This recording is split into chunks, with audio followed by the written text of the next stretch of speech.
সাপ্তাহিক রাশিফল মেষ থেকে মীন 12টি রাশির এই সপ্তাহ কেমন যাবে 18 ফেব্রুয়ারি থেকে 24 ফেব্রুয়ারি পর্যন্ত। মেষ রাশি, আর্থিক উন্নতির যোগ, বিদেশ যাত্রার যোগ, শত্রুতা থেকে সাবধানে থাকতে হবে, সুযোগ আপনার আসবে। বৃষ রাশি, নতুন কোনো কর্মযোগ, সম্পর্ক ছিন্নের যোগ, অর্থ লাভের যোগ, সমস্যার সমাধান হবে।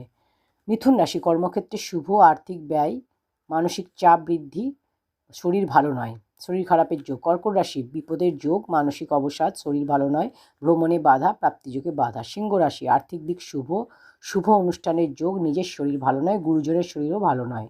কন্যা রাশি, আর্থিক ব্যয়, শরীর ভালো নয়, ক্ষতির যোগ, সাবধানে থাকতে হবে। তুলা রাশি, মতবিরোধ, মানসিক কষ্ট, নিজের লোকের সাথে মতবিরোধ, প্রাপ্তিযোগে বাধা, দীর্ঘদিনের কাজ আপনার হবে। বৃশ্চিক রাশি, ঋণ শোধ, কর্মক্ষেত্রে সাফল্য, মানসিক অস্থিরতা, ব্যবসায় শুভ।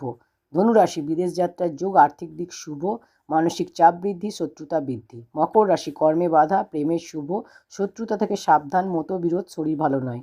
কুম্ভ রাশি, শরীর ভালো নয়, ব্যবসায় শুভ, শুভ কাজে বাধা, ভ্রমণে বাধা, অর্থ ব্যয়, চোট আঘাত, রক্তপাতের যোগ। মীন রাশি, সাবধানে থাকতে হবে, কর্মক্ষেত্রে অসুবিধা, নিজের লোকের সাথে মতবিরোধ, শত্রুতা বৃদ্ধি। এই ছিল মেষ থেকে মীন এই সপ্তাহ কেমন যাবে এবং কি উপায় করবেন। প্রতিদিন সূর্যদেবকে জল অর্পণ করবেন, তাহলে আপনারা এই সপ্তাহটা ভালো থাকতে পারবেন।